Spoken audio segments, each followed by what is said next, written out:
اعوذ باللہ من الشیطان الرجیم، بسم اللہ الرحمن الرحیم۔ السلام علیکم ناظرین، میں ہوں آپ کا میزبان Mirza Nadeem Baig, programme views on news with Mirza Nadeem Baig میں۔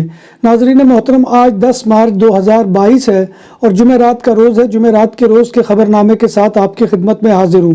آج کی سب سے پہلی خبر، روس کی جانب سے یوکرائن پر حملے کے بعد یورپ میں انرجی کا بحران سر اٹھانے لگا ہے۔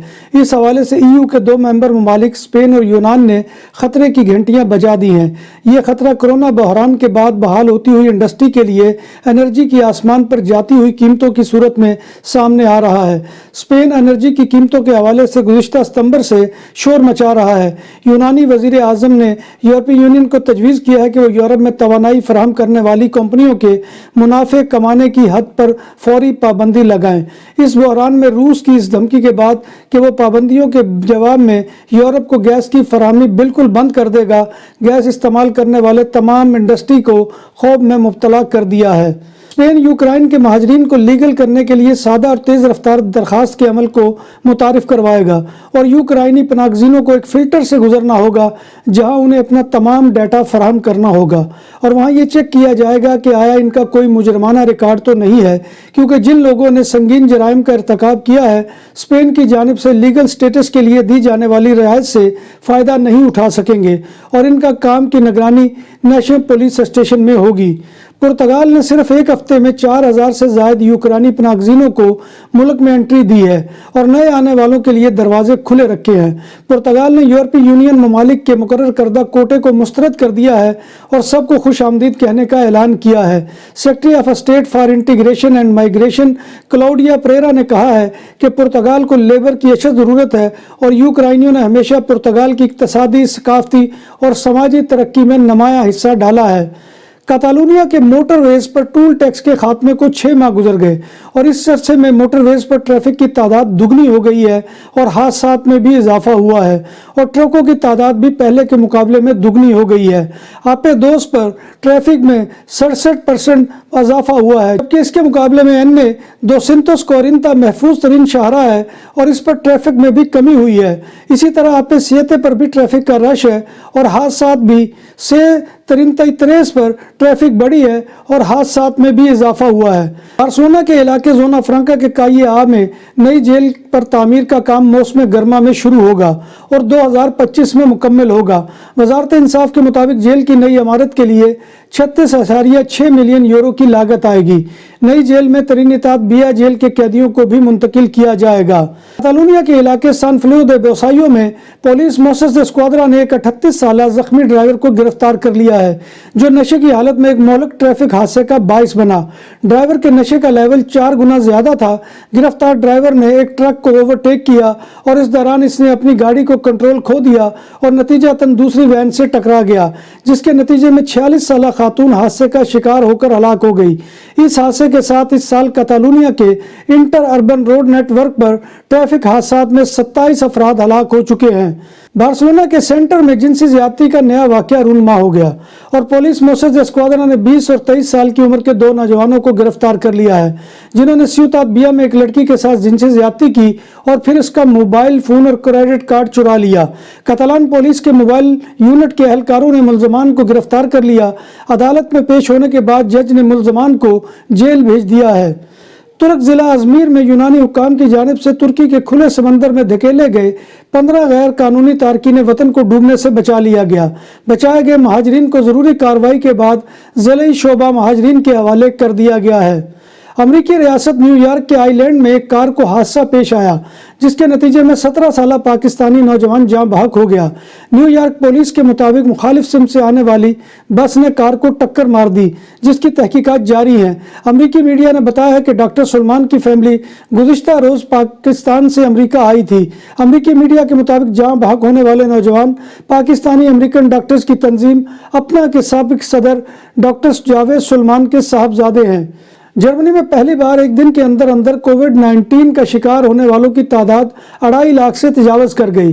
جرمن دارالحکومت برلن میں قائم متعدی امراض کے تحقیقاتی ادارے رابرٹ کوخ انسٹیٹیوٹ نے جمعرات کو بتایا کہ گزشتہ 24 گھنٹوں کے دوران 2,62,752 افراد کورونا وائرس میں مبتلا ہوئے ہیں۔ यूक्रेन पर रूसी हमले के नतीजे में 20 लाख से जायद शहरी मुल्क से फरार होने पर मजबूर हो चुके हैं। शाहिदीन के मुताबिक रूसी अफवाज शहरियों पर बराह रास्त फायरिंग कर रही है। अक़वाम मुत्तहिदा के मुताबिक 2 हफ्ते में 500 से जायद शहरी मारे जा चुके हैं। यूक्रानी सदर ज़ेलेंस्की ने बच्चों के एक अस्पताल पर मुबैना रूसी हमले को जंगी जुर्म करार दिया है। दूसरी जानिब रूस ने यूक्रेन के शहर मारियोपोल में बच्चों के अस्पताल पर रूसी हमले की खबर को फेक न्यूज़ करार दे दिया है। रूसी वजारत दिफा ने कहा है कि इसकी फौज ने 946 गैर मुल्कियों को यूक्रेन से बाहिफाजत निकाल लिया है। यूक्रेनी शहरी सोमी में से 723 गैर मुल्कियों का इनखला किया गया, जिनमें से 576 भारतीय, 115 चीनी, 20 उर्दनी और 12 तुनिसी शहरी शामिल हैं।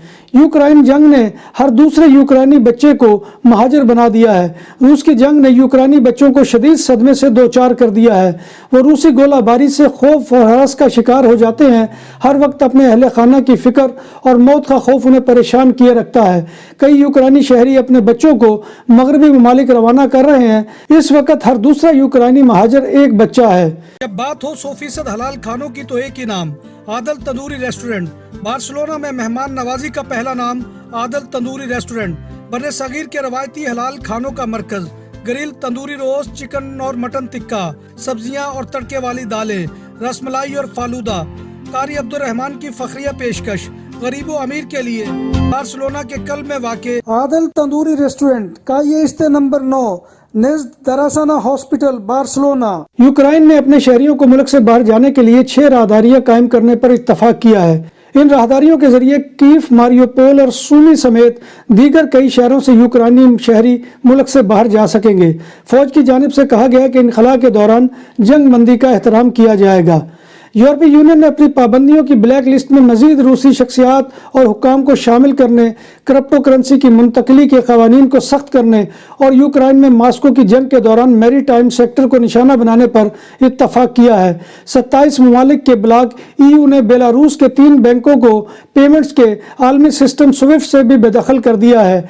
EU का कहना है कि बेलारूस यूक्रेन पर हमले में रूस की मुआवनत कर रहा है। मलका बरतानिया के ज़ाती मुहाफ़िज़ समेत 4 बरतानवी फ़ौजी रूस के साथ लड़ने के लिए यूक्रेन रवाना हो गए हैं, जिस पर बरतानिया मुश्किल में पड़ गया है। बरतानवी अखबार डेली मेल के मुताबिक मलका के 19 साला मुहाफ़िज़ की शनाख्त को सिक्योरिटी वजूह पर खुफिया रखा जा रहा है। सोशल मीडिया के दौर में समाजी राब्तों की वेबसाइट पर वीडियो शेयर करने का रुझान बहुत ज़्यादा हो चुका है, जहां मुख्तलिफ किस्म के तफरीही और सियासी मवाद पर वीडियो शेयर की जाती है। वहीं तनाज़ात की सूरत में जंग व जदल की वीडियो भी सोशल मीडिया प्लेटफॉर्म पर बहुतात के साथ दस्तयाब हैं। ताहम तशद्दुद से भरी ऐसी वीडियोज़ इंसानी नफ्सियात को गैर महसूस तरीके से मुतासर कर रही हैं और कुछ हसास किस्म के अफराद ज़हनी सदमे का शिकार भी हो जाते हैं। अफगानिस्तान, इराक, शाम और यमन के बाद अब यूक्रेन जंग की वीडियो सोशल मीडिया पर शेयर की जा रही हैं। माहिरीन के मुताबिक ऐसी वीडियोज से खबरदार रहना चाहिए। दुकानों और सुपरमार्केट्स में सिक्योरिटी कैमरों और कैश रजिस्ट्रार की खरीदो फरोख्त और इंस्टॉलेशन के लिए हमसे राब्ता करें। उम्दा सर्विस और मयार हमारी पहचान। हमारा राब्ता नंबर 6438465515। खंजीर का दिल का ट्रांसप्लांट कराने वाले दुनिया के पहले शख्स की सर्जरी के 2 माह बाद ही उसकी मौत वाक़ई हो गई। University of Maryland medical system ने अपने बयान में कहा है कि 57 साला डेविड बेनेट का 7 जनवरी को ट्रांसप्लांट हुआ था और वो 8 मार्च को चल बसा। मरीज की तबीयत कई दिन पहले ख़राब होने लगी थी। जब ये वाज़ेह होना लगा कि वो सेहतयाब नहीं होंगे तो इनकी हमदर्दाना देखभाल की जाने लगी। वो अपनी ज़िंदगी के आखिरी चंद घंटों के दौरान अपने ख़ानदान के साथ बातचीत करने में कामयाब रहे। बहावलपुर में government girls high school canal colony में ट्रांसजेंडर को तालीम दी जाएगी। इफ्तिताई तकरीब में पाकिस्तान की पहली ट्रांसजेंडर डॉक्टर सारा गुल ने भी खुसूसी तौर पर शिरकत की। नाजरीन मोहतरम, ये था आज का खबरनामा जो मैं आपकी खिदमत में लेकर हाजिर हुआ था। उम्मीद है कि आपको हमारा ये सेगमेंट पसंद आएगा। आपसे गुजारिश यही है कि आप हमारे चैनल BBC अपडेट TV को सब्सक्राइब करें, इसके प्रोग्राम को लाइक करें और कमेंट बॉक्स में आकर कमेंट करना मत भूलिए, क्योंकि आपका कमेंट करना हमारी इज़्ज़त अफजाई और हौसला अफजाई का सबसे बड़ा ज़रिया होता है। अल्लाह तबारक व तआला के हुज़ूर दुआ है कि वो हमें ईमान और सेहत की सलामती के साथ ज़िंदा रखे और हमारा खात्मा ईमान के ऊपर करे और रोज़े महशर नबी कायनात सल्लल्लाहु अलैहि वसल्लम की ज़ियारत और शफाअत नसीब फरमाए। आमीन या रब्बल आलमीन। इसी दुआ के साथ अपने मेज़बान मिर्ज़ा नदीम बेग को कल तक के लिए इजाज़त दीजिए। इंशाअल्लाह कल दोबारा आपकी खिदमत में हाज़िरी होगी। तब तक अल्लाह हाफ़िज़।